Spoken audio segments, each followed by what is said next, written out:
వాళ్ళు 55 సంవత్సరాల్లో వాళ్ళు ఇంకోటి ఏంటంటే మళ్ళీ మళ్ళీ మాట్లాడినప్పుడల్లా రోజు ఒకటే గత 10 ఏళ్ళు అంటే వాళ్ళు ఏదో కొత్తగా కాంగ్రెస్ వాళ్ళు పార్టీ పెట్టి ప్రభుత్వాలకు వచ్చినట్టు, గతంలో వీళ్ళు ప్రభుత్వం లేనట్టు గత 10 ఏళ్ళ గురించి మాట్లాడుతున్నారు.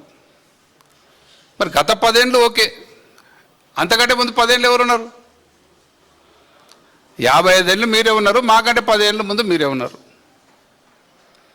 ఈ 10 ఏళ్ళలో ఏం చేసారో మీకు తెలుసు, ప్రజలకు తెలుసు, మాకు తెలుసు. మా టైంలో మా ప్రభుత్వం వచ్చిన తర్వాత మా ముఖ్యమంత్రి కేసీఆర్ గారు ఒక విజన్తో, ఒక ఆలోచనతో తెలంగాణ రాష్ట్రాన్ని తెచ్చుకున్నాం. తెలంగాణ రాష్ట్రాన్ని అదే విధంగా అదే ఉద్యమ స్ఫూర్తితో అభివృద్ధి చేసుకోవాలనే దిశగా కార్యక్రమాలు చేపట్టి ఎన్నో కార్యక్రమాలు అభివృద్ధి సంక్షేమ కార్యక్రమాలు చేయడం జరిగింది. మీరు 55 సంవత్సరాల్లో మీరు కాంగ్రెస్ పార్టీ ప్రభుత్వం ఉంటే కనీసం తాగడానికి నీళ్ళు లేకుండే, అంతటా అట్లా ఉండే పరిస్థితి. అసలు నా మామనాడు జిల్లా మా ఎక్స్పీరియన్స్ చెప్తా. ఏ సర్పంచ్ ఫోన్ చేసినా, ఏ నాయకుడు ఫోన్ చేసినా, ఎమ్మెల్యేకి ఏం ఫోన్ అంటే పొద్దున్న లేస్తే, సార్ బోర్ ఎండిపోయింది సార్, మోటార్ కాలిపోయింది సార్, నీళ్ళు లేవు సార్, బిందెలు పట్టుకొని కూర్చున్నారు సార్. ఈ పరిస్థితి మీ దౌర్భాగ్య పాలనలో, మీ 55 ఏళ్ల పాలనలో మీరు కనీస మౌలిక సదుపాయాలు కల్పించడానికి మీకు చేతగాలే. ఇప్పుడు మళ్ళీ అదే 10 ఏళ్ళు మాట్లాడుతుండ్రు. మా 9.5 సంవత్సరాలు మేము కరెక్ట్గా మనం పనిచేయడానికి అవకాశం వచ్చింది. 7 సంవత్సరాల్లో ఎన్నో కార్యక్రమాలు చేయడం జరిగింది. ఇరిగేషను, ఎలక్ట్రిసిటీ, రోడ్లు, ఎన్నో రకాల కార్యక్రమాలు. ఇక హెల్త్ డిపార్ట్మెంట్కి వస్తే టిమ్స్ హాస్పిటల్ అనేది ఒక గొప్ప ఆలోచన సార్ది. నేను ఎందుకు ఈరోజు మీ ముందుకు రావడం జరిగిందంటే, ఆ టిమ్స్ ఆలోచన వచ్చినప్పుడు దాని ఆలోచన విధానం కేసీఆర్ గారు ప్రకటించే టైంలో నేనే హెల్త్ మినిస్టర్గా ఉన్నా. సార్ ఆలోచన ఏంటంటే తెలంగాణలోని బీదలందరికీ మంచి వైద్యం అందించాలి. చాలా ఇబ్బందులు పడ్డారు గతంలో ఉన్న కాంగ్రెస్ టైంలో హాస్పిటల్ మొన్న నిన్న రేవంత్ రెడ్డి గారికి క్లియర్ మా పాట పాడి నేను రాను బిడ్డో అని. అది కరెక్టే, మీ టైంలో నేను రాను బిడ్డో ప్రభుత్వ హాస్పిటల్కి అనే పరిస్థితి ఉండింది. దాని నుంచి మేము వస్తాం గవర్నమెంట్ హాస్పిటల్ స్థాయికి తీసుకొచ్చినాం. ఆ 9.5 సంవత్సరాలు మేము చేసింది ఏంటంటే, మీరు పూర్తిగా నెగ్లెక్ట్ చేసి వదిలిపెట్టిన హెల్త్ డిపార్ట్మెంట్ను ఒక స్థాయికి తీసుకొచ్చి అన్ని రకాల కార్యక్రమాలు చేపట్టడం జరిగింది. ఆ టిమ్స్ హాస్పిటల్ సబ్జెక్టుతో పాటు దానికంటే ముందు చాలా పని జరిగింది. టిమ్స్ హాస్పిటల్ల ఆలోచన కూడా కేసీఆర్ గారు 2016 సంవత్సరంలో ఈ హాస్పిటల్ అనౌన్స్ చేయడం జరిగింది. అప్పుడే స్థల సేకరణకు సారు చెప్పడం జరిగింది. నేనే అప్పుడు హెల్త్ మినిస్టర్ కాబట్టి అన్ని ప్రాంతాలు తిరిగి ఇప్పుడైతే స్థలాలు ఉన్నాయో ఆల్మోస్ట్ ఇంచుమించు అవి ఆ రోజే ఫైనలైజ్ చేయడం. తర్వాత కొన్ని రోజులు అనుకోకుండా ఎలక్షన్ ప్రీపోన్ కావడం, 6 నెలల ముందు ఎలక్షన్ పోవడం. దాని తర్వాత గవర్నమెంట్ వచ్చిన తర్వాత 18లో 2 సంవత్సరాలు కోవిడ్ ఉండడం, దాంతో కొంత డిలే అయింది తప్ప ఇప్పటికీ ఎప్పుడో కంప్లీట్ చేసి ప్రజలకు అందించేవాళ్ళం. మరి మేము ఫౌండేషన్ ఆలోచన చేసినాం, స్థల సేకరణ చేసినాం, స్థలాల్లో ఉన్న వివాదాలన్నీ తొలగించినాం, అక్కడ ఇబ్బందులన్నీ తొలగించి అన్నీ చేసి శాంక్షన్ ఇచ్చి టెండర్ పిలిచి పని ప్రారంభమైన తర్వాత మీరు వచ్చి 2.5 సంవత్సరాలు అయిపోయింది, ఇప్పటికీ కంప్లీట్ కాలే. మీరు మాట్లాడతారు మా గురించి, మేము ఏం చేసినాం అనేది. మీ టైంలో 70 ఏళ్ళలో 5 ప్రభుత్వ మెడికల్ కళాశాలలు ఉంటే వాటిని 34 తీసుకెళ్ళినాం. అంటే 29 మెడికల్ కాలేజీలు కొత్తగా ఏర్పాటు చేసి శాంక్షన్ ఇచ్చి అన్ని మెడికల్ కాలేజీలు స్టార్ట్ అయినాయి. మా అదృష్టం ఏంటంటే నేను హెల్త్ మినిస్టర్గా ఫస్ట్ మెడికల్ కాలేజ్ మామూలు నేను స్టార్ట్ చేయడం జరిగింది. కంప్లీట్ అయింది 9 నెలల్లోనే దాన్ని అడ్మిషన్స్ కూడా స్టార్ట్ అయినాయి. మరి మెడికల్ కాలేజీలతోని ఎన్నో రకాలుగా ఆ ప్రాంత ప్రజలకు లాభమైంది. మెడికల్ కాలేజ్ అంటే కేవలం ఎడ్యుకేషనే కాదు, మెడికల్ ఎడ్యుకేషన్తో పాటు ఆ మెడికల్ కాలేజీలకు వచ్చే హాస్పిటల్, సూపర్ స్పెషాలిటీ హాస్పిటల్ వస్తాయి కాబట్టి ఆ ప్రాంత ప్రజలకు మంచి సేవలు అందుతాయి. ఈరోజు చూస్తే ఎక్కడ పోయినా సార్ నాకు మా కొడుకు మెడికల్ కాలేజ్ సీట్ వచ్చింది, నా బిడ్డకు సీట్ వచ్చింది, మామూలు పల్లెటూరులో బీద వాళ్ళు చెప్పే పరిస్థితి ఏర్పడ్డది. గతంలో ఎంబీబీఎస్ కోర్సు చదవాలంటే అది కళలాగా ఉండేది బీద వాళ్ళకి. ఆ కళ ఈరోజు ప్రతి ఒక్కరు నెరవేరే స్థాయికి మా ప్రభుత్వం, మా కేసీఆర్ గారు తీసుకురావడం జరిగింది. అప్పుడు 2950 సీట్లుంటే దాన్ని 6615 సీట్లకు పెంచడం జరిగింది. అంటే 5 మెడికల్ కాలేజీలు 34 అయినాయి, సీట్లు 6615 అయినాయి. దాంతోపాటు అన్ని జిల్లాలో నర్సింగ్ కాలేజ్ ఏర్పాటు చేయడం జరిగింది. ప్రతి జిల్లాలో కూడా నర్సింగ్ కాలేజ్ ఏర్పాటు చేయడం జరిగింది. అట్లాగే అన్ని నియోజకవర్గాల్లో ముఖ్యమంత్రి గారు కేసీఆర్ గారు ఆలోచనప్పుడు ప్రతి నియోజకవర్గానికి 100 పడకల ఆసుపత్రి శాంక్షన్ ఇవ్వాలి, పని చేయాలి అని 100 పడకల ఆసుపత్రి శాంక్షన్ ఇవ్వడం జరిగింది. దాదాపు 79 కాన్స్టిట్యున్సీలో 100 పడకల ఆసుపత్రి కంప్లీట్ అయినాయి. దాంతోపాటు అప్పుడు మా విధానం ఏంటంటే గతంలో 3 అంచెల విధానం ఉండేది. Primary health, secondary, tertiary. దాంతోపాటు మేము వచ్చిన తర్వాత ముఖ్యమంత్రి గారి ఆలోచనతో, కేసీఆర్ గారి ఆలోచనతో ప్రివెన్షన్ కూడా చాలా ఇంపార్టెంట్. కింది స్థాయిలో ముందే ప్రివెంటివ్ చేస్తే రోగాలు చాలా వరకు రోగాలు రాకుండా ఉంటాయి. తర్వాత ప్రైమరీ కేర్ కంటే ఇంకా మంచి కేర్ అందించాలనే ఆలోచనతో పల్లె దవాఖానలు, తర్వాత బస్తీ దవాఖానలు తీసుకురావడం జరిగింది. హైదరాబాద్లో పాటు మున్సిపాలిటీ అన్నింటిలో కూడా బస్తీ దవాఖానలు ఇచ్చినాం. చాలా గ్రామాల్లో పల్లె హాస్పిటల్ దవాఖానలు పెట్టడం జరిగింది. వాటితోని గ్రామీణ స్థాయిలో కానీ పట్టణాల్లో బస్తీల్లో కానీ బీద ప్రజలకు మంచి వైద్యం అందింది. తర్వాత వాళ్లకు అన్ని రకాల అడ్వైజెస్ అందినాయి. అట్లాగే ప్రివెంటివ్ విషయంలో ఎన్నో రకాలుగా కేర్ తీసుకోవడం జరిగింది, అవేర్నెస్ తీసుకురావడం జరిగింది. అసలు కేసీఆర్ గారు తీసుకున్న ఆలోచన విధానంతో చేసిన స్కీములతో డైరెక్ట్గా ఇండైరెక్ట్గా హెల్త్ డిపార్ట్మెంట్ చాలా లాభమైంది. ఉదాహరణకి మిషన్ భగీరథతో కేవలం మంచినీటి సమస్య సాల్వ్ కాలే, ప్రజల ఆరోగ్యం కూడా బాగైంది దాంతో. ఎందుకంటే గతంలో వాటర్ లేక బోర్ వాటర్ వాడి ఆ బోర్ వాటర్లో ఏమేమో కెమికల్స్ యాడ్ అయ్యి రకరకాల నీళ్ళ ఇబ్బందులతో ఎక్కడెక్కడో నీళ్ళు తీసుకొచ్చి వాడడం. దాంతోపాటు సర్ఫేస్ వాటర్తోని ఫిల్టరేషన్ చేసి పంపితే ఆ వాటర్తోని ప్రజల ఆరోగ్యానికి లాభం అవుతుంది. దాంతోపాటు హరితారం తీసుకున్నాడు కేసీఆర్ గారు. హరితారం అనేది దానికి ఏ సంబంధం అనుకోవచ్చు మీరు. మరి హరితారం చెట్లు లేనప్పుడు, చెట్ల శాతం తక్కువ ఉన్నప్పుడు ఆక్సిజన్ శాతం తగ్గి ప్రజల ఆరోగ్యానికి కూడా ఇబ్బంది కలిగే పరిస్థితి నుంచి హరితారంతో కొంత మెరుగైన ఆక్సిజన్ లభించడానికి అవకాశం ఏర్పడ్డది. దాంతోపాటు మిషన్ కాకతీయ, మళ్ళీ మిషన్ కాకతీయగా వైద్యానికి ఏం సంబంధం అనుకోవచ్చు. మిషన్ కాకతీయతోని రైతులకు పంటలకు నీళ్ళు అంచడమే కాకుండా సర్ఫేస్ వాటర్ అందించినాం కాబట్టి. అంతకుముందు అంతా బోర్ల మీద, తెలంగాణలో మొత్తం కూడా బోర్ల మీద వ్యవసాయం చేసేది. ఆ బోర్లతో వ్యవసాయం చేస్తే అయితే ఎక్కువ ఫర్టిలైజర్ అవసరం ఉంటే, ఎక్కువ తెగులు వస్తుండే, ఎక్కువ పెస్టిసైడ్ అవసరం ఉంటుండే.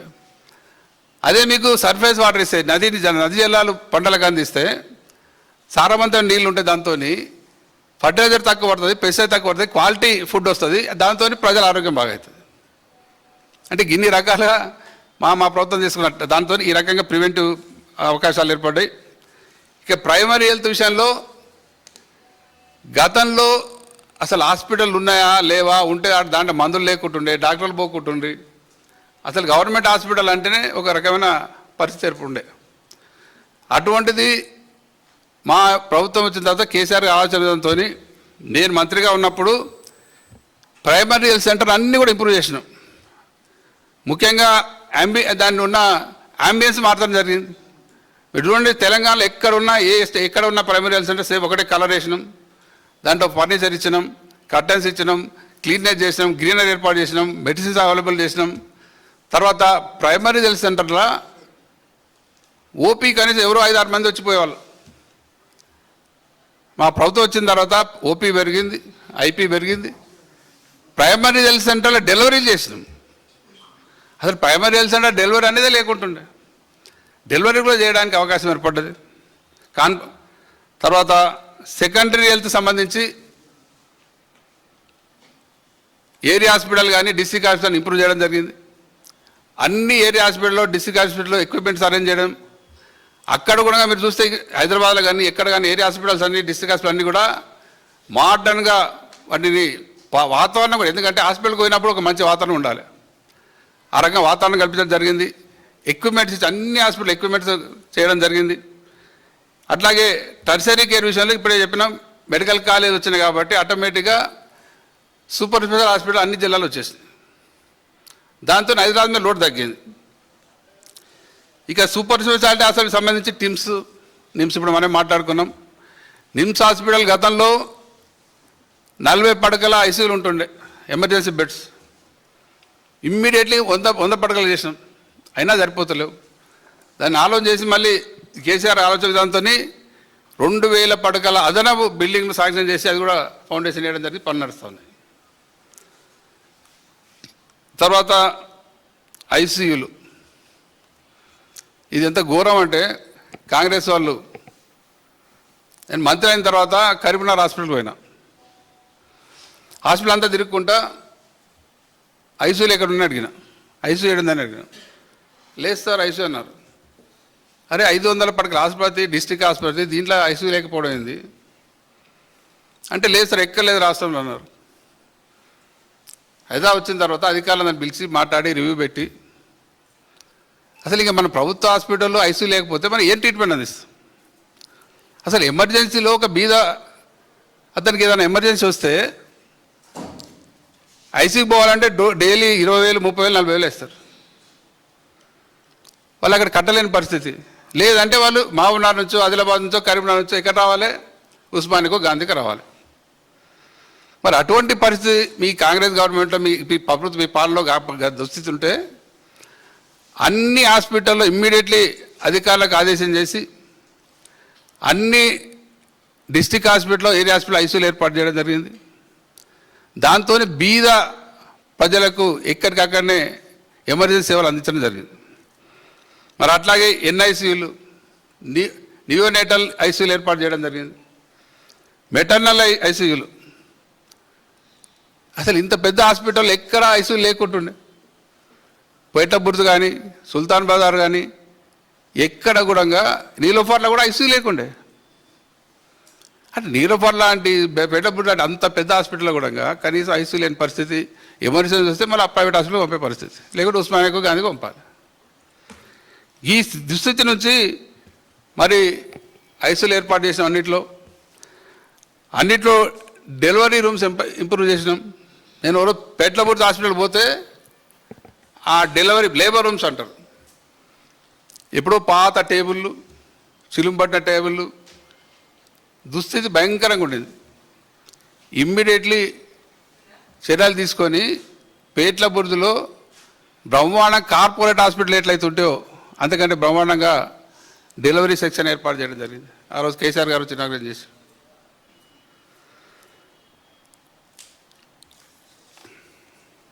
అట్లాగే ఇవన్నీ చర్యలు చేపట్టాం కాబట్టి గవర్నమెంట్ హాస్పిటల్లో డెలివరీ పెరిగినాయి. అంతకుముందు ప్రైవేట్ హాస్పిటల్ పోతుండే, సిజేరియన్ ఎక్కువ అవుతుండే, ఇప్పుడు గవర్నమెంట్ హాస్పిటల్ డెలివరీ తగ్గుతుండే. మేము తీసుకున్న చర్యలతో, ఎంకరేజ్మెంట్తో ప్రభుత్వ హాస్పిటల్ డెలివరీ పెరిగినాయి. దాంతో సిజేరియన్ తగ్గినాయి, నార్మల్ డెలివరీ పెరిగినాయి. దాంతోపాటు ఆరోగ్య సూచికలన్నీ కూడా మంచి స్థాయిలో వచ్చినాయి. ఏ రాష్ట్రమైనా డెవలప్మెంట్లో అన్ని సూచికలతో పాటు ముఖ్యంగా ఆరోగ్య సూచికలు చాలా ఒక గీట్రాయిగా తీసుకుంటారు. దాంట్లో ముఖ్యంగా ఎంఎంఆర్, ఐఎంఆర్. ఎంఎంఆర్ అంటే మెటర్నల్ మోర్టాలిటీ రేటు మా ప్రభుత్వం రాకంటే ముందు 92 ఉండింది, దాన్ని 43 తీసుకురావడం జరిగింది. అట్లాగే ఐఎంఆర్ అంటే ఇన్ఫాంట్ మోర్టాలిటీ రేట్, అది 39 అంటే 21కి రావడం జరిగింది. అంటే దేశంలో టాప్ 1, 2లకు వచ్చినాం మనం విత్ ఇన్ షార్ట్ టైంలో.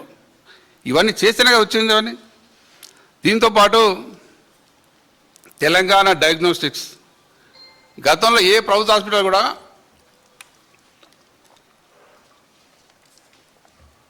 డయాగ్నోస్టిక్స్ అనేది లేకుండే. బీదోళ్ళు ఎవరైనా టెస్టులు, బ్లడ్ టెస్టులు కానీ ఏ టెస్టులు కానీ చేయించుకోవాలంటే ప్రైవేట్లో పోవాలి. ప్రైవేట్లతో బెయిల్ కట్టలేని పరిస్థితి. అటువంటిది మా ప్రభుత్వంలో మేము చర్యలు తీసుకొని హబ్ అండ్ స్పోక్ మోడల్లో, అంటే సేమ్ ఎట్లయితే ఇప్పుడు కార్పొరేట్ స్థాయిలో పెద్ద పెద్ద ల్యాబ్స్ ఎట్లయితే ఉన్నాయో ఆ రకంగా నారాయణగూడలో ఒక హబ్ పెట్టి స్పోక్ మోడల్ మిగతా అందరు శాంపిల్ కలెక్ట్ చేసి సేమ్ యాజ్ ఈజ్ కంప్యూటరైజ్ చేసి ఏదైతే కార్పొరేట్ డయాగ్నోస్ సెంటర్ పెద్ద పెద్ద ఉన్నాయో వాటికి ధీటుగా వాటికన్నా మంచిగా ప్రజలకు డయాగ్నోస్టిక్ సేవలు అందించడం జరిగింది. లక్షలాది మందికి ఇప్పటికీ దాన్ని పరీక్షలు చేయడం జరిగింది. తర్వాత డయాలసిస్ సెంటర్స్ అనేటివి మా ప్రభుత్వం రాకుండా ముందు ఎన్ని ఉండే అంటే మొత్తం కొడితే రాష్ట్రం మొత్తంలో 3 ఉండే. మేము ఇమ్మీడియట్లీ కేసీఆర్ గారి సూచన మేరకు అన్ని డిసిషన్ తీసుకొని వాటిని ఫస్ట్ విడతలో 40 చేసినాం. ఆ 40 డయాలసిస్ సెంటర్స్ ఏర్పాటు చేసినప్పుడు గతంలో ఒక డయాలసిస్ పేషెంట్కి ఏదైనా ఇబ్బంది అయితే డయాలసిస్ చేసుకోవాలంటే డైరెక్ట్ హైదరాబాద్ రావాలి. మామనాడు నుంచో ఆదిలాబాద్ నుంచో ఎక్కడి నుంచి అయినా హైదరాబాద్ వచ్చి డయాలసిస్ చేసుకొని వాళ్ళకి ఎంత దుస్థితి అంటే వారానికి 2 సార్లు చేసుకోవాలి. వారంలో 2 సార్లు మామనాడు నుంచి హైదరాబాద్ రావడం, లేకుంటే కరీంనగర్ నుంచి హైదరాబాద్ రావడం, అది కూడా ఆ పేషెంట్తో పాటు వాళ్ళ ఒక మనిషి రావాలి అంటే వాళ్ళ జీవితం మొత్తం దానికి సరిపోతుంది. అటువంటి అంతటా 40 ఐసీయూ సెంటర్ ఒకటేసారి ఏర్పాటు చేసినాం. అది కూడా దేశంలోనే గవర్నమెంట్ సెక్టర్లో first time single use filters ఎక్కడ లేవు. అంటే గతంలో అంతకుముందు ఏం చేశారంటే ఈ డయాలసిస్ చేస్తే ఒకటే ఫిల్టర్ను 5-6 సార్లు 7-8 సార్లు వాడేది. అంటే అదే ఫిల్టర్ను క్లీన్ చేసి మళ్ళీ వాడితే దాంతో క్వాలిటీ డయాలసిస్ అయ్యేది కాదు, ఇంకోటి క్రాస్ ఇన్ఫెక్షన్ అయ్యేది, రోగాలు పెరిగి తొందరగా రోగి చనిపోయేవాళ్ళు. అటువంటి సింగిల్ యూజ్ ఫిల్టర్ మొత్తం దేశంలోనే గవర్నమెంట్ సెక్టర్లో ఫస్ట్ టైం మనం దాన్ని ఎంత ఖర్చు అయినా సరే వీళ్ళకి మంచి డయాలసిస్ అందించాలని కార్పొరేట్ స్థాయిలో అందించడం జరిగింది. దాని తర్వాత మోడల్గా దేశంలో చాలా రాష్ట్రాలు చూసిపోయి కొన్ని రాష్ట్రాల్లో వీటిని ఏర్పాటు చేసుకోవడం జరిగింది.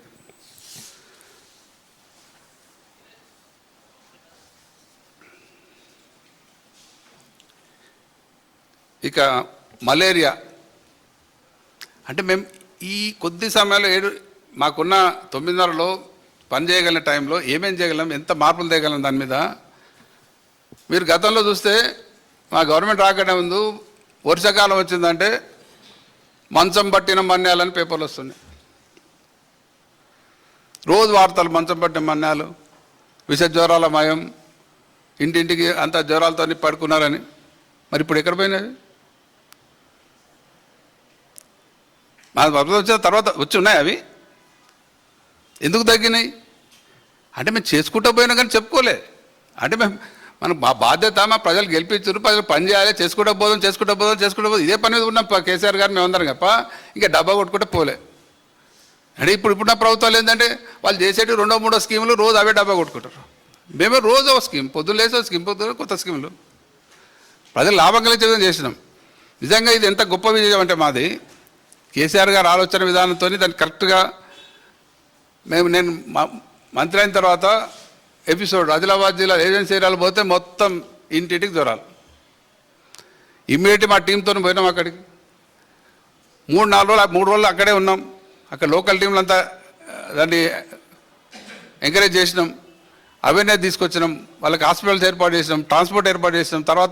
తర్వాత ఈ కళా బృందాలు పంపి అవేర్నెస్ తీసుకొచ్చాను. ఎందుకంటే అక్కడ ఏజెన్సీ ప్రాంతాల్లో వాళ్ళ మూఢనమ్మకాలతో జ్వరం వస్తే ట్యాబ్లెట్ తీసుకునే వాళ్ళు గారు, హాస్పిటల్ పోయేవారు గారు, ఇట్లనే పండుకుంటారు, జ్వరం వస్తున్నాయి చనిపోతుంది. గా స్థితి నుంచి కళా బృందాలు పంపి వాళ్ళకు అవేర్నెస్ తీసుకురావడం జరిగింది.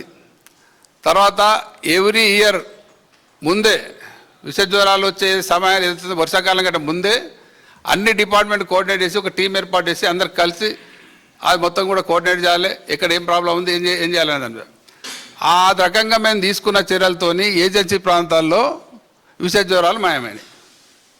ఇది మామూలు విజయం కాదు, చాలా గొప్ప విజయం ఇది. ఈ రకంగా ఎన్నో చేసుకుంటూ వచ్చినాం. తర్వాత ఇంకా స్కీముల వరకు వస్తే ఇప్పుడు మేము చదువుకుంటూ పోతే 2-3 గంటల వరకు ఇన్ని ఉన్నాయి. ఒకటి రెండు కాదు, చెప్పుకుంటూ ఇవన్నీ అవే వరుసగా. కాబట్టి దాంట్లో ఇంపార్టెంట్గా మాట్లాడుకుందాం. ముఖ్యంగా కేసీఆర్ కిట్. కేసీఆర్ కిట్ అనేది ఇవన్నీ అదృష్టం ఏంటంటే నా టైంలో అయినాయి. సార్ తమిళనాడు పంపించిండు. అంటే మేము అప్పుడు సార్ ఏం చెప్పినంటే మీరు స్టడీ చేయండి, ఏ దేశాల్లో బాగుంది, ఏ రాష్ట్రంలో బాగుంది, ఇంతకంటే మంచిగా ఏం చేయగలుగుతాం స్టడీ చేయమని మేము తమిళనాడు వెళ్ళినాం. మా టీంతో తమిళనాడు వెళ్ళి అంత స్టడీ చేసిన తర్వాత అన్నీ చూసినాం. దాంతోపాటు ఈ కేసీఆర్ కిట్ అనేది అక్కడ అమ్మ కిట్ అని ఉండే, దాన్ని మాట్లాడి సార్తో చెప్తే సార్ ఒప్పుకొని ఇమ్మీడియట్ కేసీఆర్ కిట్ స్టార్ట్ చేసినాం. దానికి ఇంకా కొంచెం అడిషనల్గా బెనిఫిట్స్ పెట్టి బ్రహ్మాండంగా కేసీఆర్ కిట్తోని హాస్పిటల్ డెలివరీస్ పెరిగినాయి. ఐఎంఆర్ ఎంఎంఆర్ కూడా దాంతో. ఎందుకంటే డెలివరీ టైంకు బీదలు ముఖ్యంగా తెలంగాణలో ఈ దరిద్రులు చేసిన దుస్థితికి తిండి లేని పరిస్థితి, ప్రెగ్నెంట్ ఉన్నప్పుడు తిండి సరిగా లేదు, లాస్ట్ మినిట్ వరకు కూడా కూలిపోయే పరిస్థితి. మరి అట్లా కూలి చేసుకోవద్దు, పోవద్దు, కనీసం లాస్ట్లో కొంత రెస్ట్ తీసుకోవాలి, వాళ్ళకు న్యూట్రిషన్ మంచి ఫుడ్ తీసుకోవాలనే ఉద్దేశంతో మరి ఆ 13,000 ఆడపిల్ల పుడితే 13,000, మగపిల్ల పుడితే 12,000 ఇవ్వడం జరిగింది. కేసీఆర్ కిట్ ఇవ్వడం జరిగింది. అంటే మామూలు అందరం వాడుకునే సబ్బులు సోపులు అన్నీ కూడా బ్రహ్మాండంగా కిట్ల మీరు అందరూ చూసింది. ఆ కిట్లు ఏర్పాటు చేయడం జరిగింది. తర్వాత కేసీఆర్ న్యూట్రిషన్ కిట్ కూడా ఏర్పాటు చేయడం జరిగింది. అంటే కేసీఆర్కే న్యూట్రిషన్ కిట్ ద్వారా ఈ గర్భిణీ స్త్రీలకు కానీ ఈ డెలివరీ అయిన తర్వాత న్యూట్రిషన్ కిట్ కూడా అందజేయడం జరిగింది. ఇక కంటి వెలుగు కార్యక్రమం మీ అందరూ తెలుసు, బ్రహ్మాండమైన కార్యక్రమం. అది గ్రామాల్లో కళ్ళను చూపించుకోలేక వృద్ధులకు ఇబ్బంది పడే పరిస్థితి నుంచి మరి ఆ కంటి వెలుగు ద్వారా ఎంతోమందికి లాభం జరిగింది. తర్వాత అమ్మ ఒడి వెహికల్స్. అయితే ఈ గర్భిణీ స్త్రీలు ఎప్పుడైతే గర్భం దాల్చినప్పటి నుంచి డెలివరీ అయ్యేంత వరకు హాస్పిటల్ తీసుకుపోవడానికి చెకప్స్ కానీ లేకపోతే డెలివరీ కానీ తీసుకోవడానికి 102 వెహికల్స్ ఏర్పాటు చేయడం జరిగింది. ఆ 102 వెహికల్స్తోని చాలా లాభం జరిగింది వాళ్ళకి. తర్వాత ఇంకోటి పరమపద వాహనాలు. ఎవరన్నా విన్నారా ఎప్పుడన్నా? పరమపద వాహనాలు అనేది ఎవరు ఆలోచనకు రాలే. మరి మేము ఆలోచన చేసి అప్పుడు ఎంత దౌర్భాగ్యం అంటే వేరే జిల్లాల నుంచి లాస్ట్ స్టేజ్లో ఉస్మానియాకో గాంధీకో వచ్చేది. అప్పటికి వాళ్ళ దగ్గర రూపాయలు లేకుంటుండే. అది చనిపోతే శవాన్ని ఊరికి తీసుకుపోవడానికి ఇబ్బంది ఉండే వాళ్ళకి.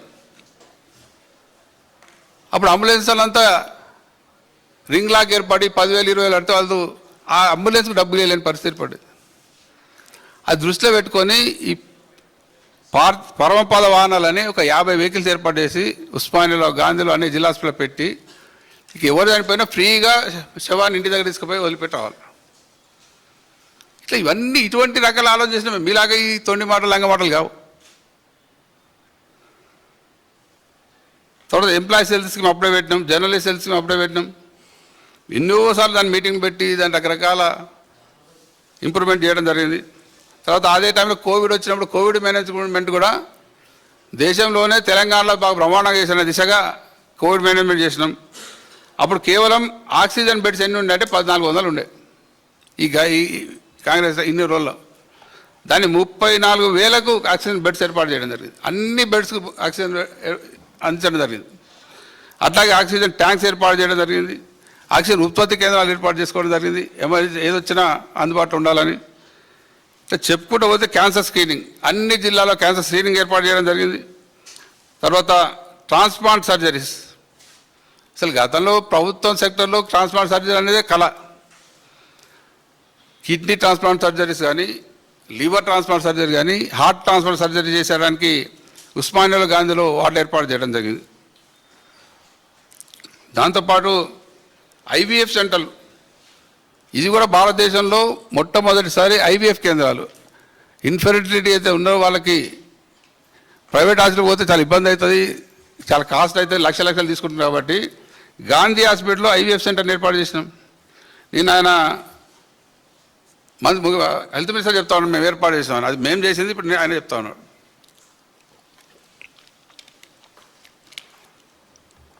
ఇక జీవన్ దానికి సంబంధించి అవయవ దానానికి సంబంధించి చేసినాం. బ్లడ్ బ్యాంక్స్ 28 ఉంటే 56 చేసినాం. ప్యాలియేటివ్ కేర్ 0 ఉండే. ప్యాలియేటివ్ కేర్ అంటే లాస్ట్ స్టేజ్లో ఒక పేషెంట్కి ఇంకా హాస్పిటల్లో అవసరం లేదు, చనిపోయే పరిస్థితి ఉంటుంది, వాళ్ళకి ప్యాలియేటివ్ ట్రీట్మెంట్ అందించడానికి ఒక్క సెంటర్ కూడా లేకుండా మన దగ్గర 33 ప్యాలియేటివ్ సెంటర్లు ఏర్పాటు చేసినాం. తర్వాత Gandhi medical college, Gandhi hospital కానీ, ఉస్మానియా మెడికల్ హాస్పిటల్ కానీ, మిగతా అన్ని డిస్ట్రిక్ట్ హాస్పిటల్ కానీ మీరు చూస్తే అన్ని లేటెస్ట్ ఎక్విప్మెంట్స్ ఏర్పాటు చేసినాం. ఒకసారి గవర్నర్ గారు అప్పుడు నరసింహన్ గారు ఉండ్రి, ఉస్మానియా సార్ గాంధీ హాస్పిటల్ పోయి ఒకసారి స్టార్టింగ్లో మా గవర్నమెంట్ వచ్చే కొత్తలో అరే ఇంత భయంకరంగా ఉందని స్టేట్మెంట్ ఇచ్చి వచ్చాను. మేము ఛాలెంజ్ తీసుకొని అదే హాస్పిటల్ అదే గవర్నర్ గారిని తీసుకుపోయి ఇనాగ్రేషన్ చేసి అదే గవర్నర్ గారు నరసింహన్ గారు ప్రెస్ మీట్ పెట్టి ప్రశంసలు కురిపించడం జరిగింది. అంటే గాంధీలో కేవలం 15 బెడ్ల ఐసీయూలు ఉంటే 65 బెడ్ల హాస్పిటల్ ఐసీయూలు ఏర్పాటు చేసినాం. ఒక గాంధీలోనే ఒకటే దగ్గర 65 బెడ్ ఐసీయూలు ఏర్పాటు చేసినాం. ఈ రకంగా ఇన్ని రకాల కార్యక్రమాలు చేసినాం. మరి ఇవన్నీ చేసుకుంటూ వీటితో పాటు టిమ్స్ను ఏర్పాటు చేయడానికి ముఖ్యమంత్రి ఆలోచన చేయడం జరిగింది కేసీఆర్ గారు. టిమ్స్ ఆలోచన విధానమే గొప్పది, అది ప్రశంస చేయాలి. 2016లో ఆలోచన చేసినాం, దాన్ని అన్ని సైట్ సెలెక్షన్ అవన్నీ వరకు టైం పట్టింది. గవర్నమెంట్ అప్పుడే ఎలక్షన్ వచ్చినాయి, తర్వాత కోవిడ్ వచ్చింది, తర్వాత టెండర్ పిలిచిన 2002లో. అప్పుడే కేసీఆర్ గారు ఫౌండేషన్ కూడా వేసిన 3 టీమ్స్లకి. అవి కూడా మళ్ళీ దాని తర్వాత మళ్ళీ టెండర్ ప్రాసెస్, తర్వాత ఇప్పుడు సనత్నార్ ఎందుకు లేట్ అయిందంటే అక్కడ ఎయిర్ ఫోర్స్ అథారిటీ కొంచెం ఇబ్బంది పెడితే ముందు 14 ఫ్లోర్లు ఉంటే దాన్ని తగ్గించి 5 ఫ్లోర్లు చేయడం జరిగింది. ఇట్లా రకరకాల కారణాలతో లాస్ట్కు ఫౌండేషన్లు పడి కొన్ని స్లాబులు పడ్డాయి. దాన్ని మరి మీరు కంప్లీట్ చేయడానికి ఎంత టైం పట్టింది? 2.5 సంవత్సరాలు అయిపోయింది. అన్నీ రెడీగా ఉంటే 1 సంవత్సరం కంప్లీట్ కావాలి. ఎందుకంటే పర్మిషన్ అయినాయి, టెండర్ అయినాయి, అన్నీ అది వచ్చినాయి, ఫౌండేషన్ అయిపోయింది. ఫౌండేషన్కి ఎక్కువ టైం పడుతుంది. ఫౌండేషన్ అయిపోయినాయి, దాన్ని కంప్లీట్ చేయడానికి ఇంకా ఆయన ఏం చెప్పాడంటే నిన్న 2027 డిసెంబర్ వరకు కంప్లీట్ చేస్తాడంట. అంటే ఇప్పుడు నేను చెప్పిన లెక్క ప్రకారం 7 సంవత్సరాల మాకున్న కరెక్ట్ పీరియడ్లో ఇంత పని చేసుకొస్తే ఇప్పుడు 2007 అంటే ఇప్పుడు ఈయన వచ్చి అంటే మళ్ళీ 4 సంవత్సరాలు పడుతుంది.